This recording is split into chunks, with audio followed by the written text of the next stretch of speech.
All right, good evening, students. It is Mr. Rich, and tonight is our math Q&A. But what I'm going to do tonight, since I don't have any questions that have come in, is the special topic that I had for today was to take a look at whether the ACT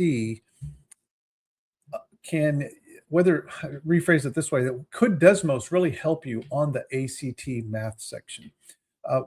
It is true that on the ACT for the next test coming up in February, and this is probably true for the December ACT as well, that the Desmos graphing calculator will be available for those students who are taking the digital version of the test.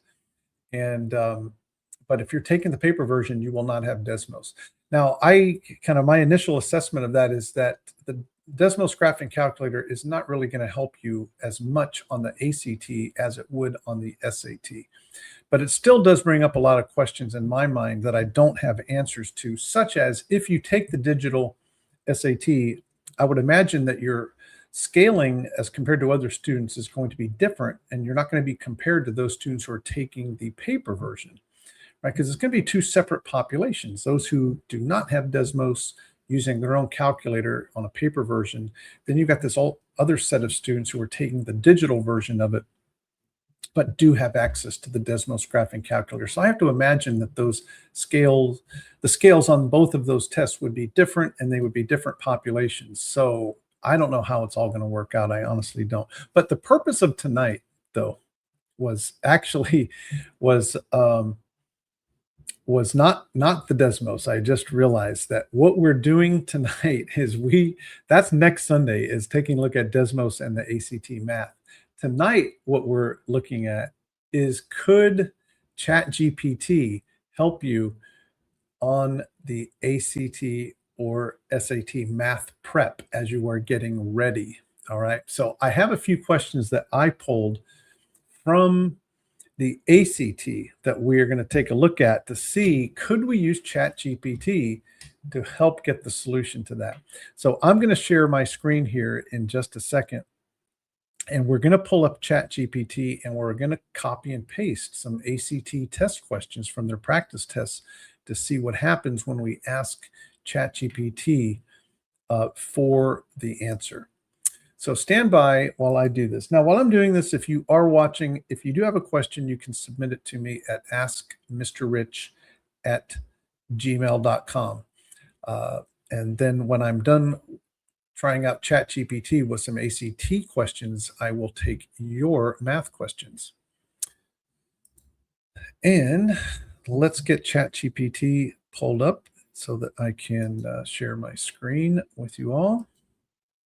See if that can happen here pretty quick. Okay, let's get rid of that. All right. So what we want to do here, let's move that over here. And we'll bring this guy over here.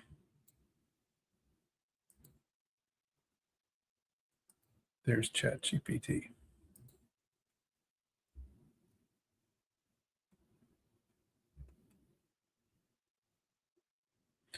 All right, almost got it ready to go here, so hang tight.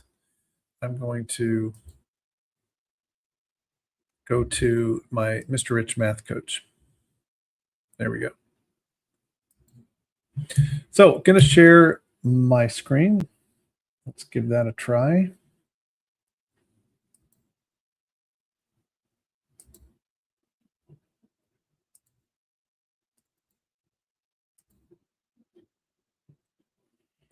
All right, there you go. So what you're looking at now is Chat GPT. I have a chatbot that I created sometime last year, where I was giving this link to students and said, hey, if you're trying to get help on a math problem, use this, copy and paste your question into this, and then we can see if it's going to work. But let me pull up the first question that we want to take a look at.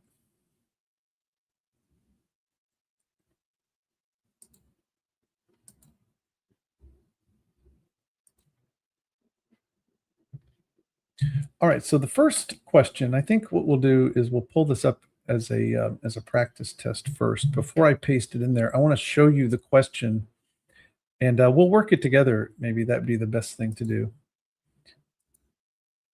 And see if we can get that to work here. See if I have that.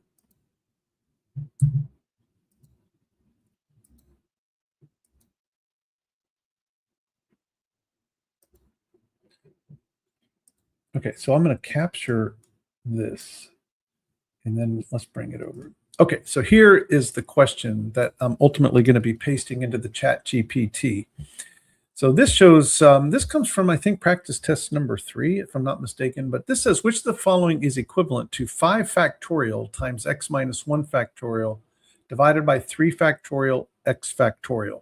Now, a lot of students who haven't seen a question like this are really not sure how to do this. So let's see if we can figure this out. Well, we know that factorial means to take that starting value that's next to the exclamation and multiply by all of the integers back to 1. So it would look like that for the 5 factorial. Now, x minus 1 factorial means that I would start at x minus 1, and then I would multiply by 1 less than x minus 1. So if you take 1 away from x minus 1, that gives you x minus 2. And take 1 away, that gives you x minus 3. And you would keep going by taking 1 away to get the next factor in this sequence here. Then what we'll do on the bottom is we'll say that 3 factorial is 3 times 2 times 1. X factorial means that you would start at a factor of x, take 1 away from that, take 1 away from that, and then you establish that pattern and you would keep going. Now, we don't know how far to go because we don't really know what x is, right? That's a variable, but we're just establishing what the pattern is. And again, why did I know to do x minus 1, x minus 2? Notice 5 factorial means start at 5 and then go 1 less than 5, which is 4, and then go 1 less than that and 1 less than that. That's exactly what we're doing here, starting at x minus 1 and going 1 less.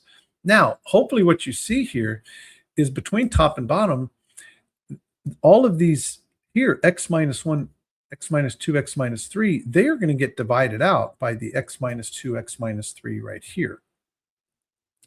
And then the 3, 2, 1 that's down here, which is 6, that's going to get divided out by the 3, 2, 1, 6 that's up in the top. So what do I have left that did not get divided out between the top and the bottom? Well, we have 5 times 4, 20. And I have one singular x down here. And so A is the answer. So the question is, what will Chat GPT do when we paste that in? So I'm going to paste that in, except I don't want to get all my work in there. So let's erase that, because what happened is it kept all of my annotations. I think what I'll do is I'll just do a new screen grab. There we go. All right, so I have just done a screen grab of that problem, and I'm going to paste it into Chat GPT. Okay, it has uploaded it, and I am now submitting it. And then we're going to watch and see if it does its magic. Okay, now I've trained this chatbot to not just spit out the answer and all of the work. I have trained it. It's supposed to show you some of the steps and then interact with you and ask you the question. So it says, interestingly, I did not tell it was ACT. It says, I see an ACT style factorial simplification problem. Nice. So somehow it recognized that that's an ACT problem. Interesting. It did do a proper interpretation of our graphical image that I pasted in. And then it says, step 1, think about factorial relationships. So it's asking us to think about what x factorial means. It means the x times the next one, x minus 1 factorial. And then it says, so if we rewrite the denominator using that idea, what do you think happens to the x minus 1 factorial in the numerator? Okay, try answering that before reading on. Okay, it looks like it spit the whole thing out here in one shot. So once you write x factorial, you should notice a factorial cancellation happening. That's a classic ACT move. Always look for what cancels. Okay, after canceling, you should be left with some numbers from the 5 factorial and 3 factorial and a single x in the denominator. All right, now if I was totally clueless on how to work this problem, I might be a little frustrated because I don't really see the example of what he's talking about. Okay. And so I'm going to ask it, can you give me more detail? More information on what the numerator, I'll just say the top and bottom, would look like after applying the factorials. Let's see how it responds. Okay, so all right, so there's the original expression. It says, okay, there we go. So it did the 5 factorial and the 3 factorial. Then,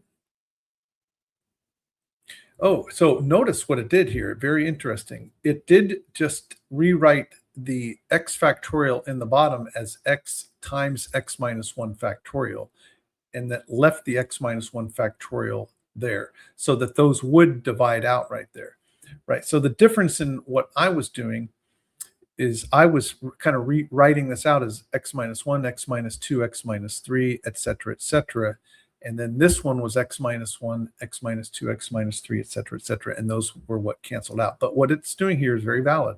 Those would cancel out or divide out. And then the 3, 2, 1 and 3, 2, 1 divide out, leaving you 20 over x. Okay.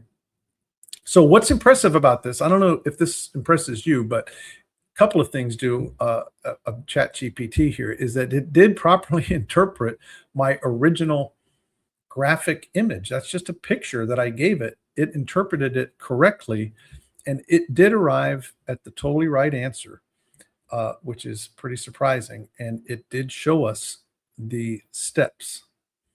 Now, I'm going to give it another question here. My teacher showed me that we would keep expanding each factorial and establish the pattern. Is this valid? I'm basically saying, is my teacher telling me the truth? And it says, yes, that method is absolutely valid. And honestly, it's a very good way to understand what's happening. Your teacher is teaching you to see the pattern, not just memorize a trick. Yeah, so then it says, this is what your teacher meant. X minus 1 is this, showing you that pattern right there. And there's the numerator that I had showed you. And then the bottom, the x factorial was x, x minus 1, x minus 2, x minus 3, dot, dot, dot. Okay, like that. So there you go. So it did understand what I meant, and it did show that expanded version that I showed you. All right, excellent. Let's try one more. And I have not tried these before, right? These are all new ones that I haven't even tried to paste. So here's the one. I'm going to show it to you first, and then we will paste it in. And let me get back and see if any questions have come in here. All right. Okay, so here is the next one that I wanted to show you. Now, if you are here live, you can send me math questions at askmrrich@gmail.com. I think I do have a banner here. There you go. So don't text me, but you can definitely send me an email there. And that's not the one that I want to give you. Yeah, here we go. Yeah, that's it. askmrrich@gmail.com. That's where my questions come in. All right. Let me show you the next one that I'm going to try and paste in here and test Chat GPT and see if it does a good job. Again, it's an ACT question. I was pretty impressed that it knew that the last one was an ACT, but this says one morning at a coffee shop, each customer ordered either decaf or regular, and each ordered it either with milk or without milk. The number of customers who ordered each type of coffee with or without milk is listed in the table. So this is what we call a two-way table. We have taken 36 individuals and we've broken them apart by two categorical variables. Do you drink decaf or regular was one variable. The other one is, do you use milk or not use milk? And then we broke out all 36 people according to those four different categories that you see right here. All right, let's get rid of that. All right, so then it says a customer will be randomly selected from all 36 customers. What is the probability that the selected customer will have ordered a regular coffee without milk? Well, this is question 10 on the ACT. And if you know anything about the ACT, it now has 45 questions. Questions 1 through 10 are very, very easy. They're meant to be easy. If you're scoring in the mid to upper 20s, you are trying to be perfect on 1 through 10. These are simple problems. This one just requires us to find how many people order regular without milk, and it's 10. And we're choosing from all 36, right? It says a customer will be randomly selected from all 36.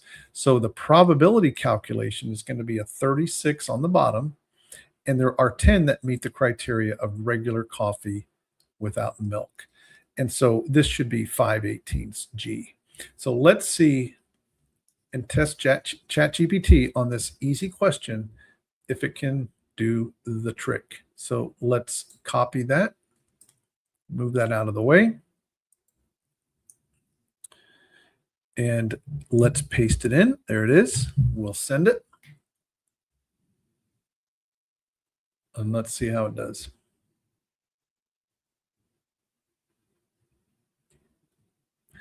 All right, so step 1, identify what they're asking for. They want the probability that randomly selected customer ordered regular coffee without milk. So we need the count in the table where regular and without milk overlap. Read the correct cell. Without milk row, regular column, that entry is 10. Then they show you the formula. Probability is favorable over total. So what they mean is the number of favorable outcomes divided by the total number of possible outcomes. So there it is, 10 over 36. Reduce it, 5/18. That matches G. All right, so there you go. So the nice thing about this is it will, ask you a follow-up question here, a quick check. And it says, and when you're ready, you want me to generate 10 practice problems like this, easier to harder with answers. Let's say, yes, give me 5 ACT questions similar to this in increasing difficulty. Let's see what it does.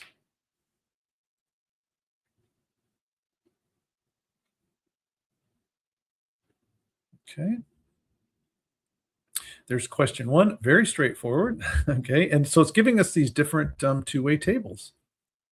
Let's go down to the very last one. I'll tell you what I like about this is that question 4 is what we call a conditional probability. So let's take a look. It says question 4 says a cafe tracks whether customers order hot or cold drinks and whether they ordered food or not. The question is, what is the probability that a randomly selected customer ordered a cold drink without food? I still say I don't think that's a conditional because we're still choosing from the 50, and cold without food would be 14 out of 50. So let me ask it. Question 4, I have an answer of 7/25, 14. Is that right? So let's ask him. Your fraction is very close and think is mostly right. So apparently I did not get this right. I didn't give it what it was looking for. They asked for the probability the randomly selected customer ordered cold without food. Okay, cold row, no food, 14. 14 out of 50. So the probability should start as 14 out of 50. Oh yeah, so your answer of 7/25 is correct. But let's go back up and look at question 5.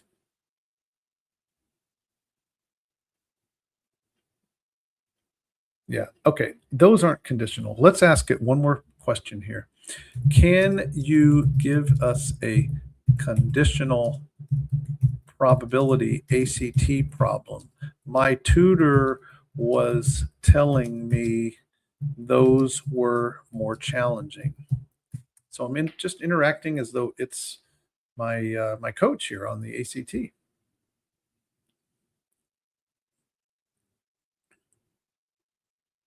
Yeah, so this is going to be a conditional probability problem. It says a school survey recorded whether students are in honors classes and whether they participate in a club.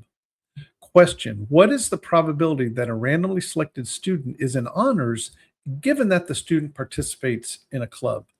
Well, let me copy this so that I can draw on this. And I will show you the solution, and then we'll see if Chat GPT agrees with us. So when it says given that the student participates in a club, what that tells us is we are only going to consider those who are participating in a club. In other words, we are restricting our analysis to just these people because they're telling us that it's a person that's in a club. So my denominator will not be the total of 60. It's going to be my conditional total. Those, given that they're in a club, that would only be 24. Out of those 24, how many are in honors? It's 18. Okay.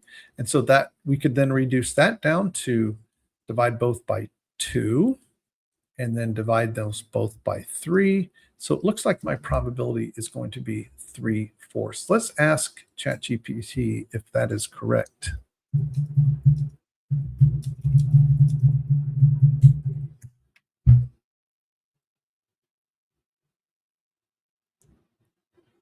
Okay, so anyways, that was it. All right, students, that is all that I had. So what is the conclusion? What would I say? I don't know if you found that interesting or not, but I'm telling you, and my experience has been as I've tried ChatGPT on other SAT and ACT math questions, is it's good at over 80%. I would say maybe even at this point closer to 90% when I give it a problem, it correctly perceives the problem, reads the problem from my graphical image that I've pasted into it, and then it also gives me a very good detailed solution to it.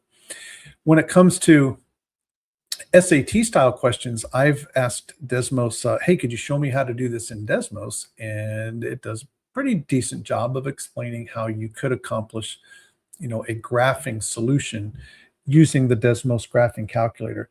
So I do recommend that even if you are working with a tutor on SAT and ACT, your tutor is giving you practice between sessions. And if you get stuck on a hard problem, there is nothing wrong at all with getting some help from ChatGPT so that you can maybe gain some understanding on that problem and see how to work it. Now, of course, you're not just going to be using ChatGPT so you can get right answers and show somebody that you got a right answer. You're doing this to see if it could teach you how to do the problem, or maybe at least teach you the first step that you could start working towards a solution. All right, so it can be used as a virtual tutor in many instances when you're trying to gain understanding on a difficult problem. All right, I'm going to check to see if any questions came in. Well, let's take a look.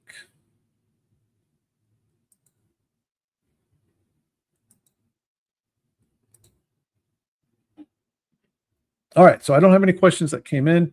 Let's see if anything is in the chat for our live session tonight. I don't see any. All right, students, that's going to be it for tonight. Check back next week, because next week what I am going to be doing is I am going to be talking about how Desmos might be used on the ACT. And if you weren't here at the beginning, what I was saying at the beginning of this video was that on the ACT in February, there is a nationwide ACT test on February 14th on Saturday. In our area, we have a lot of students and their schools are going to be offering it during the school day on or around February 25th. And if you are taking the digital version of that test, then you will have access to the Desmos graphing calculator within their platform. If you're taking the paper version, you will not. You'll be just confined to using your own calculator. If you are taking the digital version, you could still bring your own calculator, but you will have access to Desmos just as you do on the SAT. So next week, what I will do is take a look at some questions, show you how I think maybe the most useful what the types of problems are that would make Desmos the most useful on the ACT. All right, everybody, have a great week ahead, and I look forward to seeing you next Sunday night. Bye, everybody.